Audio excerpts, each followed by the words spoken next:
Bismillahirrahmanirrahim. Assalamualaikum warahmatullahi wabarakatuh.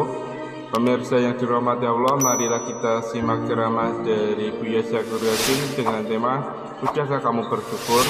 Sebelumnya marilah kita berselawat terlebih dahulu. Allahumma sholli ala sayyidina Muhammad wa ala ali sayyidina Muhammad. Marilah kita doakan semoga almarhum Buya Syakur Yasin diberikan tempat terbaik di sisi Allah Subhanahu wa taala. Amin ya rabbal alamin. Allah bertanya, wa madza alaihim law amanu billah. Apa yang menjadi keberatan bagi mereka untuk beriman kepada Allah? Apa sih sulitnya? Kan gitu. Apa sih sulitnya? Wa madza alaihim law amanu. Apa sih sulitnya mereka beriman? Sekali ngantul be angel pisan sih. Pelantar pelintir gimana lagi? Wal yaumil akhir, dan hari akhirat. Wa anfaqu mimma razaqahumullah, dan juga menafkahkan rezeki Allah yang telah diberikan kepada mereka. Wa kana Allah bihim alima, Allah mengetahui mereka. Innallaha la yadlimu mithqala dzarratin, Allah tidak akan menganiaya seberat atom sekalipun, akan dicatat, akan disimpan dengan baik. Wa in taku hasanatan yudha'ifha, kalau kebaikan dilipat gandakan. Wa yuti min ladunna ajran 'azima, dan wa yuti min ladunhu ajran 'azima, dan Allah akan memberikan pahala yang besar. Apa sih kesulitannya? Karena aku baik, ya saya percaya dan sebagainya.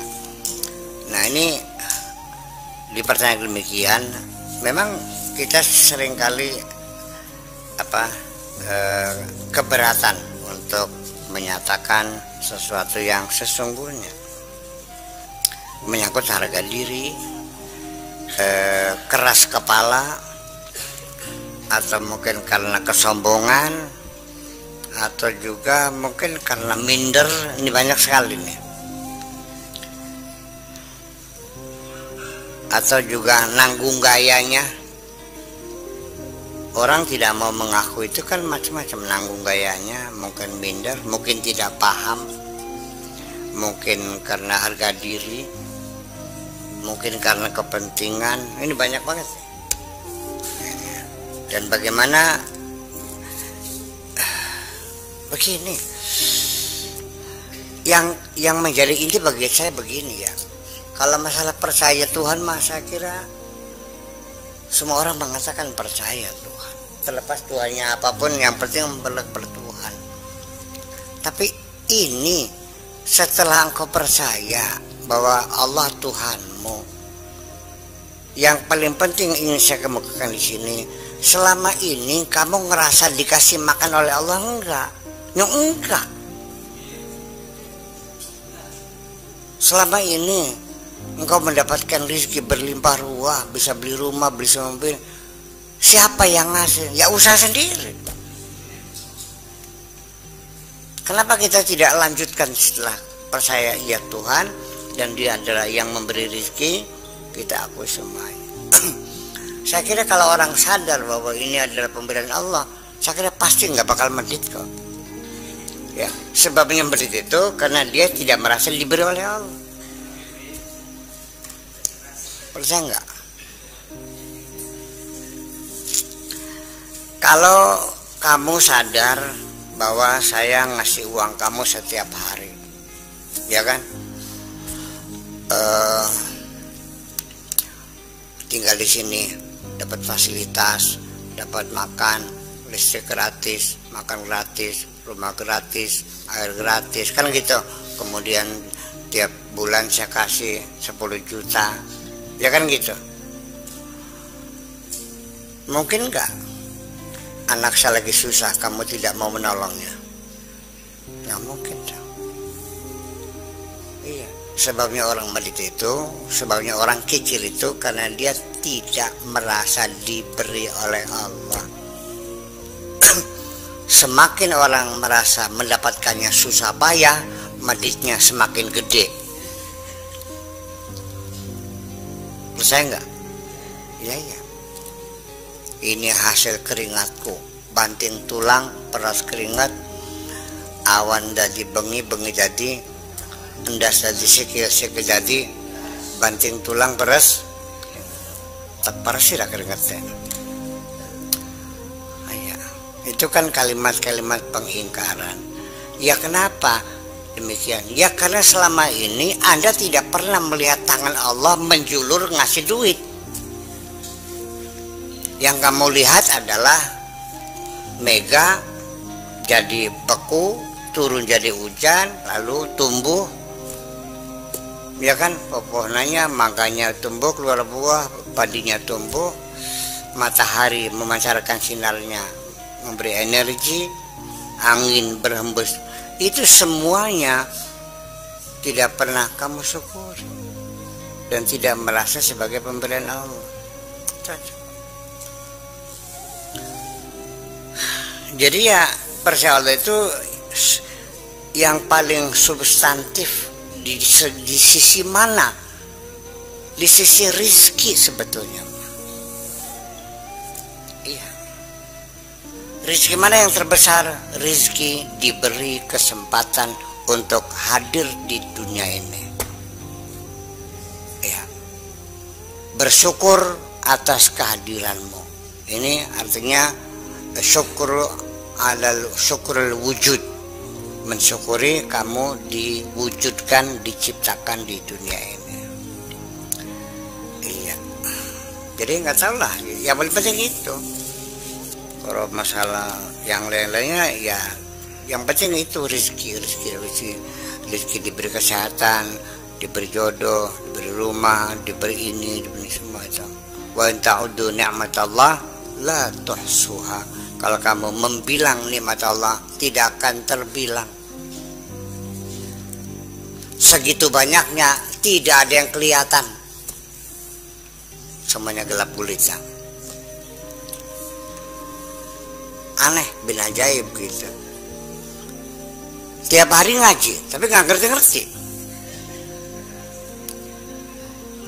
Ya, tiap hari dikasih ceramah, nggak paham-paham. Yang ceramah itu nggak paham.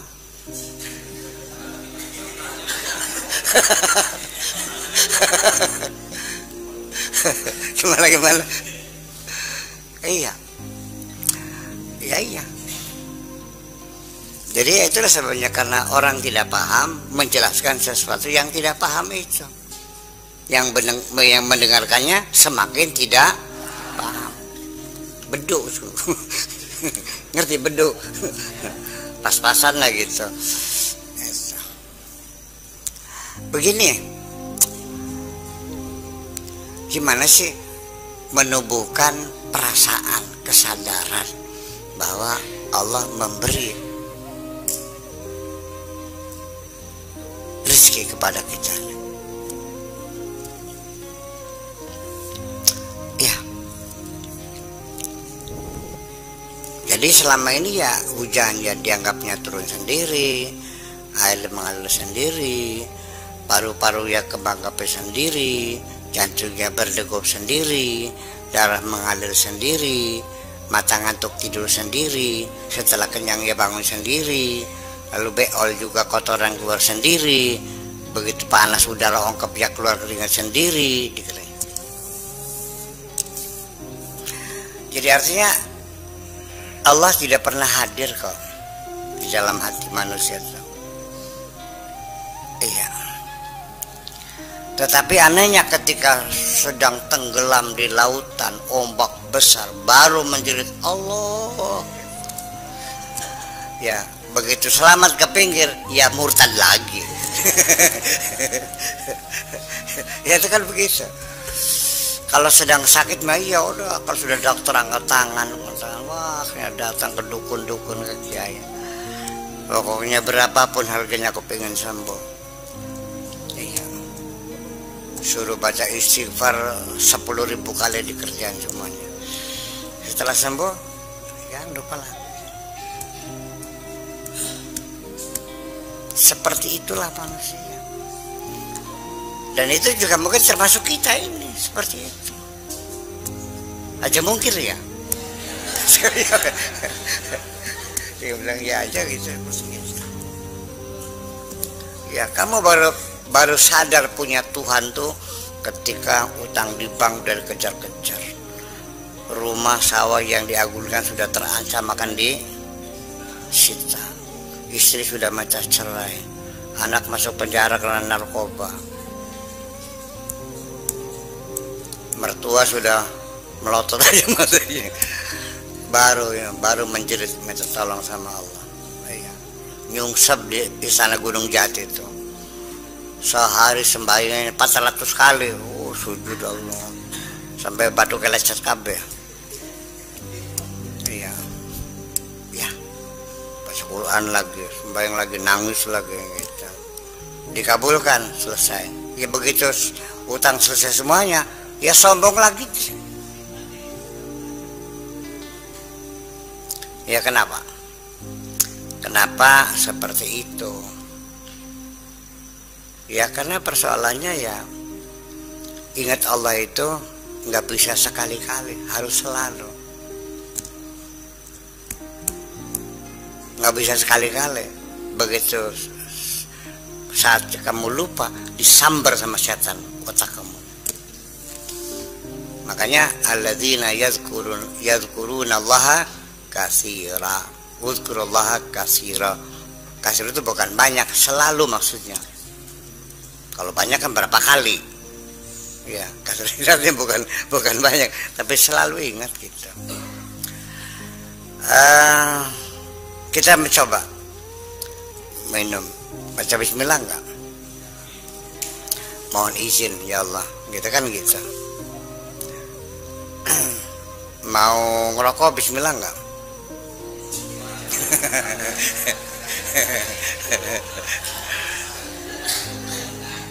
Udah sama, ini kan kenikmatan. Bismillahirrahmanirrahim kan gitu. Mencium istri juga.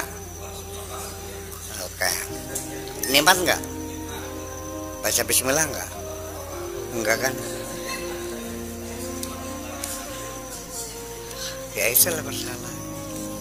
Jadi semua kenikmatan yang kau rasakan di dunia ini tidak pernah kamu evaluasi. Iya. Tidak pernah kamu apresiasi yang sebenarnya. Iya. Makanya Allah memberikan penyakit-penyakit, ujian-ujian itu untuk mengingatkan kamu. Daripada kamu diingatkan Allah dengan penyakit-penyakit, masih mending kamu aja yang ingat terus. Paham betul? Daripada kamu dipaksa suruh ingat, lebih ingat otomatis selalu ingat saja. Kalau engkau selalu ingat, maka nggak perlu diingatkan.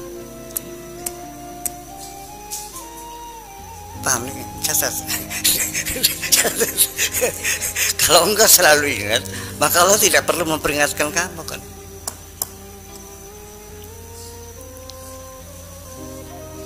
Ini kata kunci semacam ini jarang diperhatikan.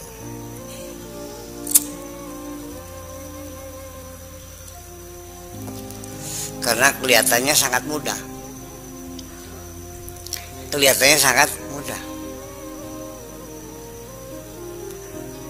Seperti wa ma ubari'u nafsi inna nafsal amaratun bisu illa ma rahima rabbi. Aku tidak bisa membebaskan nafsuku selalu ngajak jahat terus kecuali disayang Allah. Nggak paham. Padahal itu kan kata kunci. Ya, daripada kita ngelawan nafsu nggak jelas kalah menangnya, ya bagaimana caranya disayang Allah itu aja kok. Ya kalau kita disayang Allah kan pasti nanti suatu ketika nafsu itu kan volumenya diturunin. Iya, dulu kan tegang 100 terus kan gitu. Turunin tinggal 20 kan nyaman. Iya, harusnya musodako ya meditnya keluarnya dikit lah gitu. Iya gitu. Iya. Bangun malam, salat malam ya ngantuknya nggak terlalu berat lah. ya kita ada semangat kan gitu ya. Nah ini yang menjadi persoalan bagi saya. Sebetulnya mah ketika engkau mensyukuri nikmat Allah, kenikmatan itu ditingkatkan oleh Allah.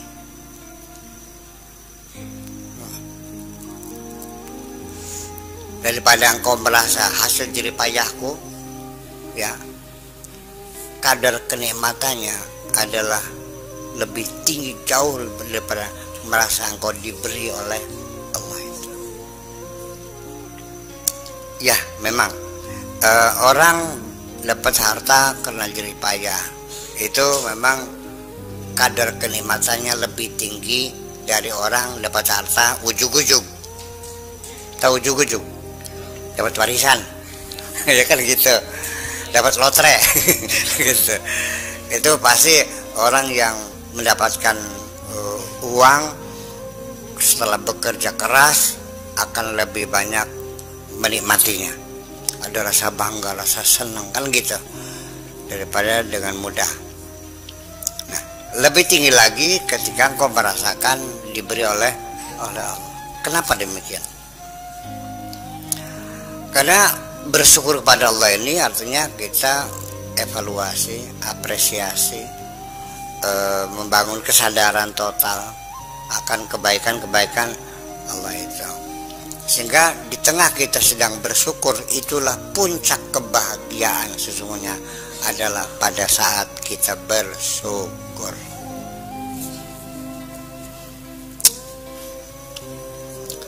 Makanya kesadaran kita untuk membangun kesadaran kita mendapat nikmat dari Allah itu jangan fluktuatif ya, stabil gitu. Fama bi ni'mati rabbika fahaddits, selalu diambang sadar, selalu di ruang di akal al-aqlul wa'i ya, akal sadar kita selalu menyadari kita mendapat nikmat Allah. Begini,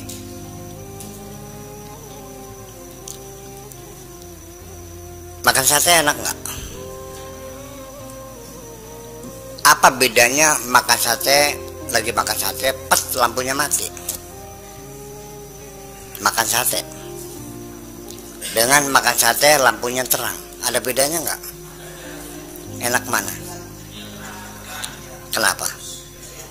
Karena dalam kesadaran mata kitanya melihat sate, pikiran kita mikir sate, tangannya megang sate. Kalau di gelap gulita kita tidak melihat sate, kita hanya merasakan satenya.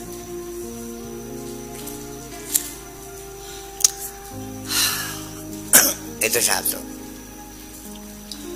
Kemudian kesadaran, stabilitas rasa syukur kita. Artinya bahwa dinikmatinya ini sate, kita lagi makan sate. Pikiran kita mikirin sate. Jauh akan lebih sempurna menikmatinya daripada kita tidak konsentrasi, lagi makan sate tapi pikirannya mikir utang.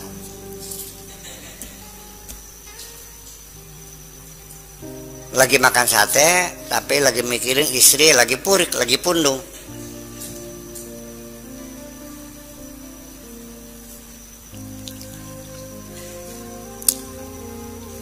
Lagi makan sate tapi hati kamu lagi kesel karena di PHK di perusahaannya.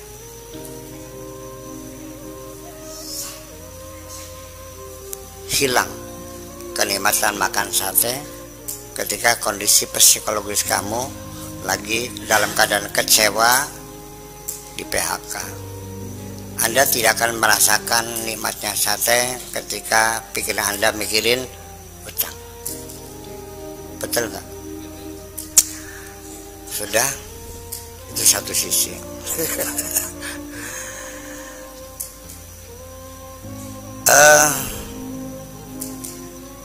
Sesungguhnya bahwa di dalam bersyukur itu sendiri ada satu kesadaran yang real ya, bahwa ini benar-benar satu kenikmatan.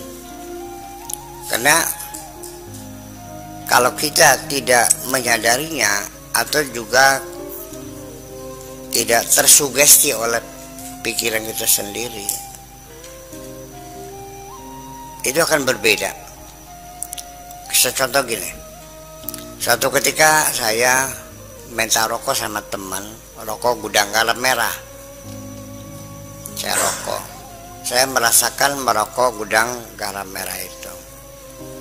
Setelah tinggal sedikit, tinggal puntungnya saja, saya lihat-lihat Sriwedari, si halal ya. Jadi selama ini saya tertipu, karena saya meyakini gudang garam itu dia cangkangnya gudang garam merah, isinya Sriwedari. Kan buat gaya-gayaan dulu tuh kan gitu. Itu. Sehingga saya tersugesti bahwa saya ngerokok Sriwedari, rokok gudang garam. Dan nikmatnya persis sama seperti gudang garam kok. Baru tersadar Sriwedari setelah saya sadar bahwa ini ada tulisannya Sriwedari. Ya, itu tersugesti. Ya. Makanya dalam menikmati rizki Allah ini, kalau kita dalam kesadaran bersyukur yang sempurna, betapa nikmat itu berlipat ganda. Wala in syakartum la azidannakum. Itu yang bisa saya tangkap. Adapun kalau kamu bersyukur lalu rezekinya ditambah lagi, besoknya untungnya lebih gede lagi, saya kira itu juga mungkin. Tetapi dari siyakul kalam kayak maknanya lebih dekat itu. Jadi bukan kita bikin rumah lu syukuran, undang kiai syukuran menempati rumah yang baru, lalu tahun depannya ditambah dapat rumah satu lagi gitu. Itu juga bisa, tapi yang dekat dengan itu kan akan kami tingkatkan nikmat kami. Makanya wala syakartum la azidannakum. Apa yang ditambahkan tidak dijelasin. Apakah rizkinya, apakah kenikmatannya? Yang pasti kenikmatannya. Karena bagaimanapun rizki itu value-nya, nilainya adalah pada kenikmatannya. Kalau tidak dinikmati ya bukan rezeki.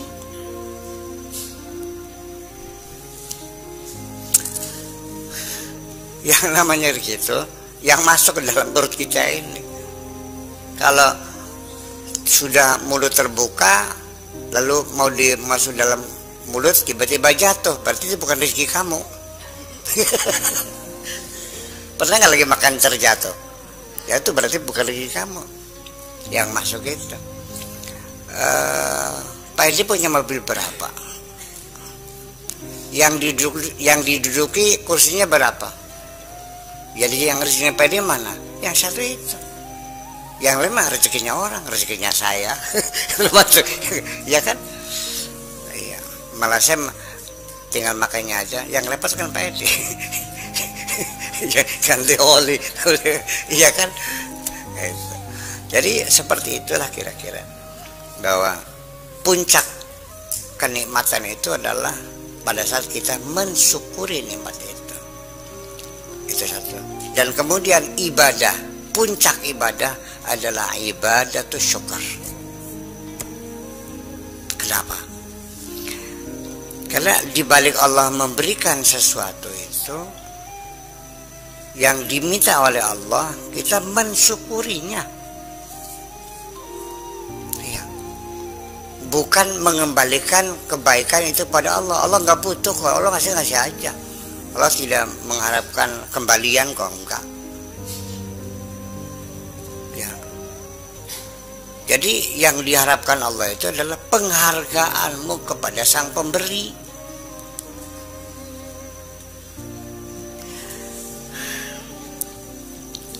Oke. Allah berjanji memberikan nikmatnya. La in syakartum la azidannakum. Ketika ada orang nyumbang, terus kita belikan semen, pasang keramik, notanya fotokopi, bikin laporan. Bapak Haji Hasan, bersama ini kamu laporkan uang sumbangan Bapak telah kami manfaatkan untuk beli ini investasinya. Kemudian juga pada acara tertentu kita umumkan bahwa ini kita bangun ini, alhamdulillah dapat sumbangan dari Bapak Haji Hasan sebanyak 200 juta. Ya, kita doakan mudah-mudahan beliau ditambahkan rezekinya oleh Allah. Haji Hasan besok nyumbang lagi. Bisa enggak? Lain syakartum la azidanakum. Begitu Anda nilep kebaikan orang, enggak bakal dikasih lagi kok. Ya, itu makna yang jauh. Makna al-ba'id. Yang makna al-qaribnya adalah meningkatkan kualitas nikmat yang kau dapatkan itu. Ya. Wala in kafartum, kalau kamu kafir, inna azabi lasyadid. Maka akibatnya engkau tidak akan dapat menikmati rezeki itu, bahkan akan menyiksa diri kamu sendiri. Betapa banyak orang kaya raya tapi tidak bisa menikmatinya. Makan sate, sebabnya apa? Darah tinggi. Makan sambal nggak boleh, sebabnya makronis. Minum teh tubruk nggak boleh, sebabnya diabetes. Kalau Anda tidak makan sate karena memang tidak ada sate, nggak ada masalah. Tetapi Wakaji Carmun nih, dia bikin sate, di depan matanya ada sate, tapi tidak boleh makan sate. Itu yang sengsara tuh.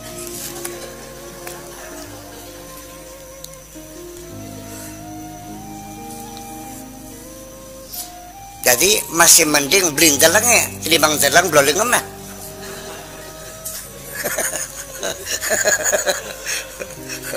Betul gak? Ngelihat paha mulus-mulus begitu, hanya ngelihatnya saja, nggak boleh pegang, kan gemes. Masih mending beli deleng sisan.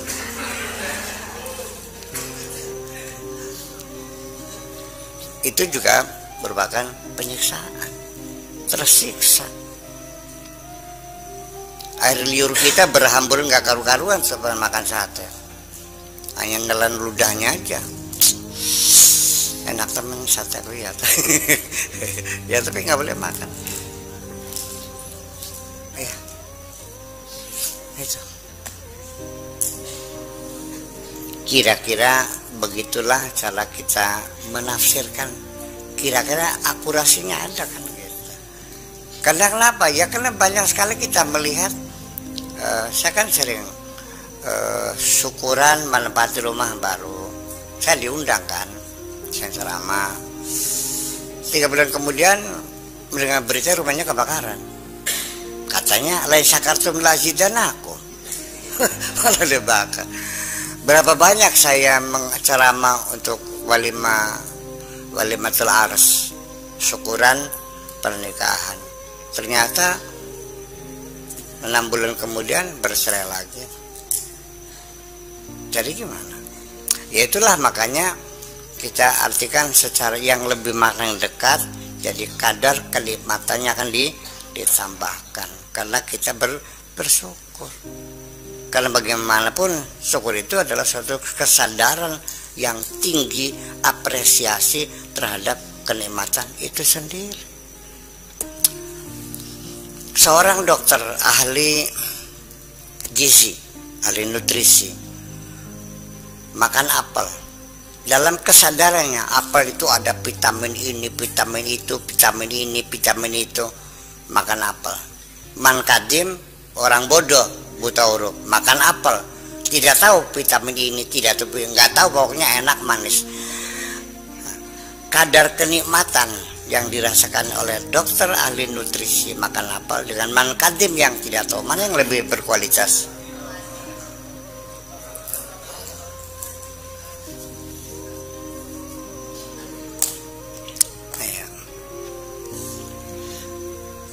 kecuali dalam bercinta.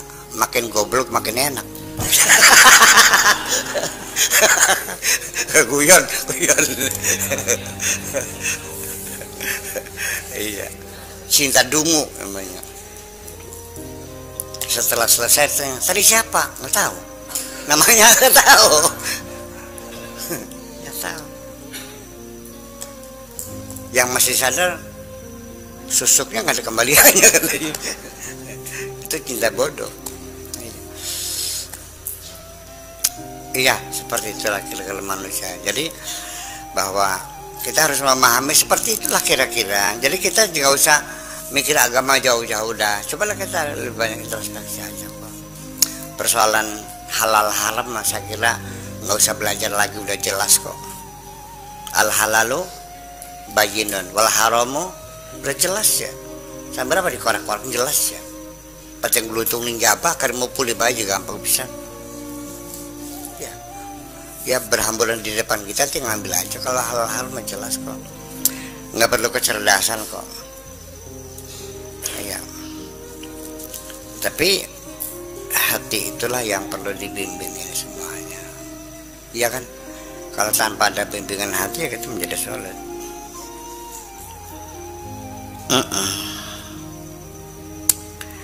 Gitu. Jadi artinya kita sambung lagi ini, bahwa nantinya mah bukan persoalan kejahatannya, bukan persoalan kejelekannya, hancurnya moralitas tidak bisa diharapkan. Yang di dunia ini tempatnya kejahatan, ya kan? Bahwa kita tidak pernah menghayal bahwa di dunia ini tidak ada kejahatan, tidak ada pembunuhan, tidak ada penipuan. Jangan menghayal lah, nggak mungkin gitu. Jadi ya jangan berangan-angan bisa menciptakan keadaan dunia tanpa pembunuhan. Tetapi yang paling penting itu adalah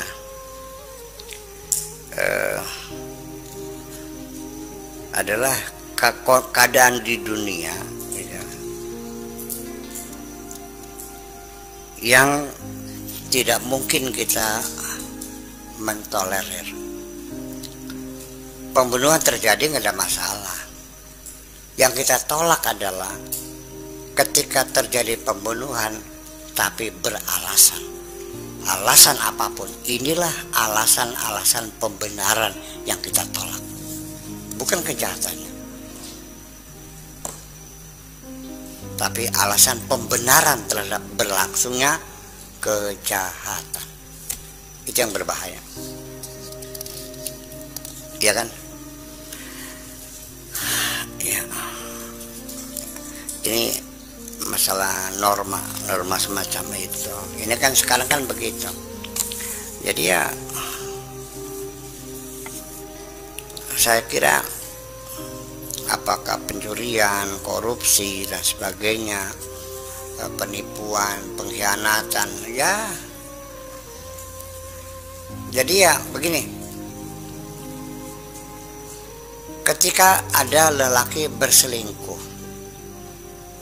sudah selesai sebagai kejahatan perselingkuhan, ya kan? Yang paling kita tolak adalah ketika orang berselingkuh mengatakan sunnah Rasul.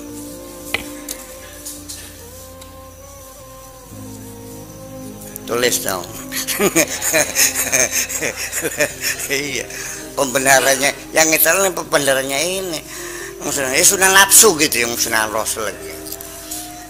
Aja gawe-gawe daging waras nang. Ngerti? Iya, jangan beralasan lah.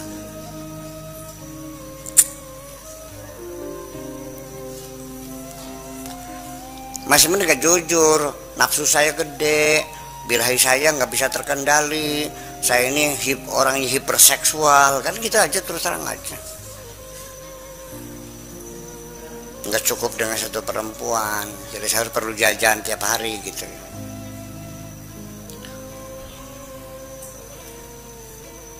Iya dong.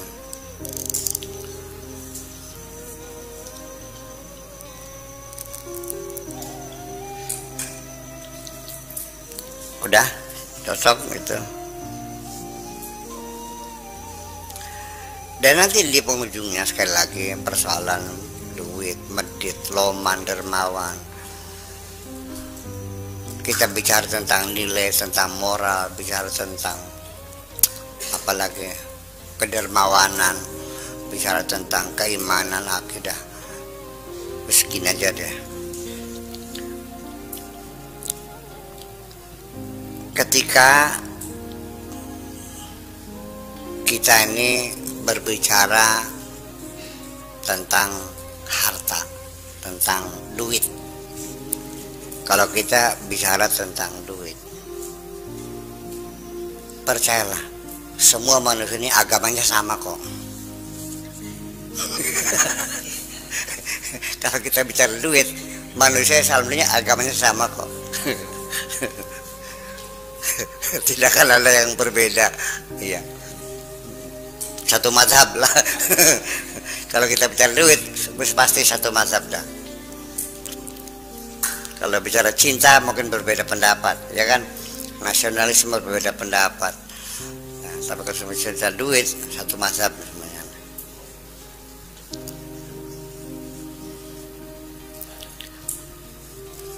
Bos paham? Kalau kita bicara duit, manusia alhamdulillah satu mazhab. Mazhab apa? Mazhab duit.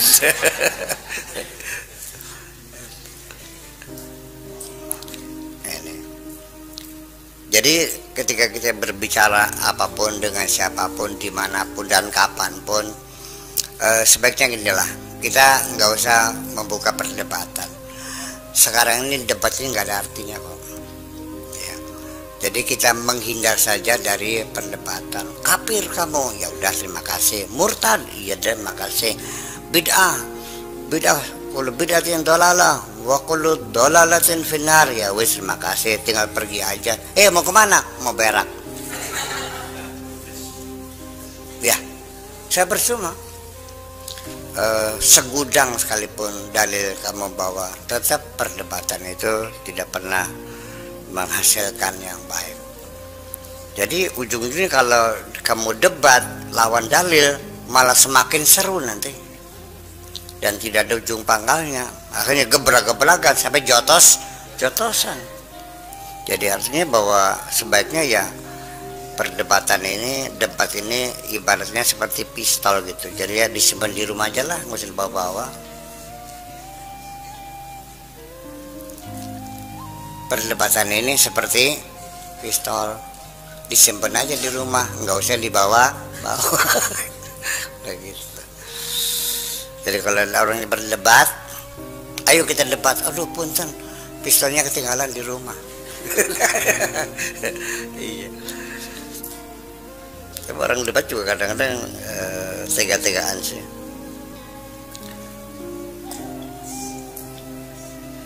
Ada 3 hal di dunia ini yang sulit untuk dipahami. 1 emas, 2 berlian, 3 mengenali dirimu sendiri. 3 pertanyaan yang sulit dicarinya: emas, berlian, dan mengenali dirimu sendiri. Nyari berlian sulit nggak? Sulit. Nggak ada kepastian bisa ketemu. Bertahun-tahun nggak pernah ketemu. Pas ketemu kebetulan, ya kan gitu. Kemudian juga mengenali diri juga sama. Berguru kemana-mana. Yang kamu berguru pengen kenal diri kepada guru yang tidak kenal diri, yang mulai tidak tahu diri lagi. Akhirnya diperkenalkan yang macam-macam, diperkenalkan. Dianya tuh nggak kenal diri apa kok. Jadi kalau pengen kenal diri, ya carilah orang yang sudah pengenal diri.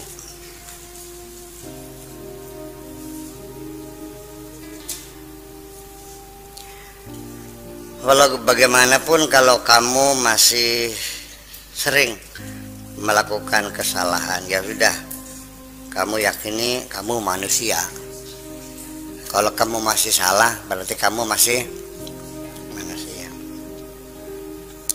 Tetapi ketika kamu bisa memaafkan kesalahan orang lain, kamu sudah manusia istimewa namanya. Ya, kamu bersalah, masih manusia wajar. Tapi ketika kamu bisa memaafkan kesalahan orang lain, Anda makhluk istimewa. Ya. Memaafkan itu bukan melupakan ya, bukan mengabaikan, bukan menyimpan, bukan mengamankan, bukan menyembunyikan sampai menunggu habis ditelan waktu. Enggak, tetap ada. Memaafkan orang itu ada reasoning. Anda berjiwa besar memaklumi bahwa orang itu kenapa melakukan kesalahan. Argumentasinya bisa kamu pahami. Itu yang sejatinya. Ya dong. Orang mencuri uang kita. Ya bisa, ya udahlah, nggak apa-apa. Ya bisa, tapi kan tetap aja seumur hidup hilang. Seumur hidup kita kan ingat terus. Orang yang pernah hilang dompet, nggak sini? Pernah. KTP, NPWP, ya kan gitu. SIM aja. Mungkin nggak kamu melupakan peristiwa itu? Nggak.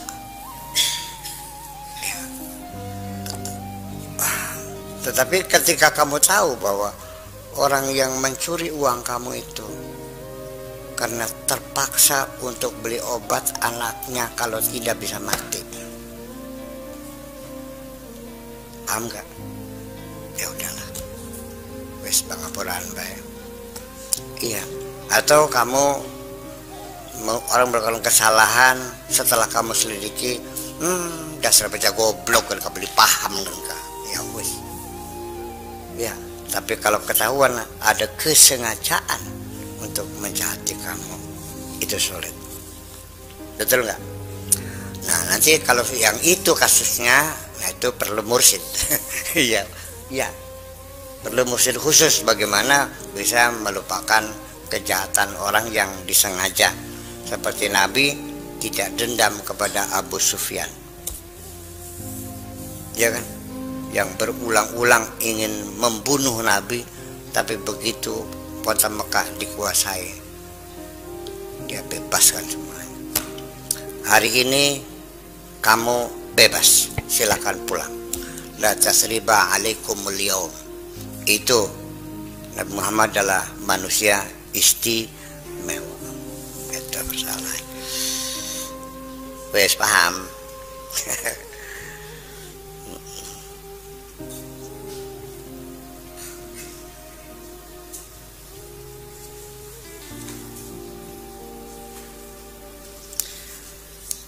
Lalu terakhir bahwa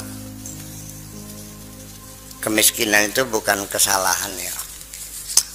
Nggak salah, orang tidak bisa disalahkan gara-gara melarat, nggak bisa dong. Kemiskinan bukan satu dosa, bukan satu kesalahan. Satu dosa itu adalah ketika kamu diberi kekayaan, lalu kekayaan itu kamu gunakan untuk menghinakan orang lain. Itu kejahatannya. Ya, jadi orang melarat mah nggak ada masalah kok, ya udah melarat. Dan orang melarat juga belum tentu sengsara kok. Seneng mana orang melarat sama orang sugih?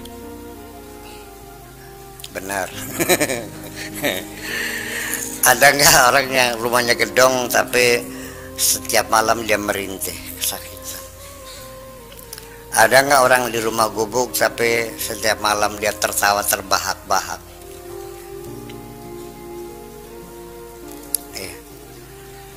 Jangan kau kira bahwa mereka yang hartanya berlimpah ruah itu bahagia kok. Terlalu banyak orang yang harta berlimpah ruah tapi tidak punya waktu untuk menikmatinya kok.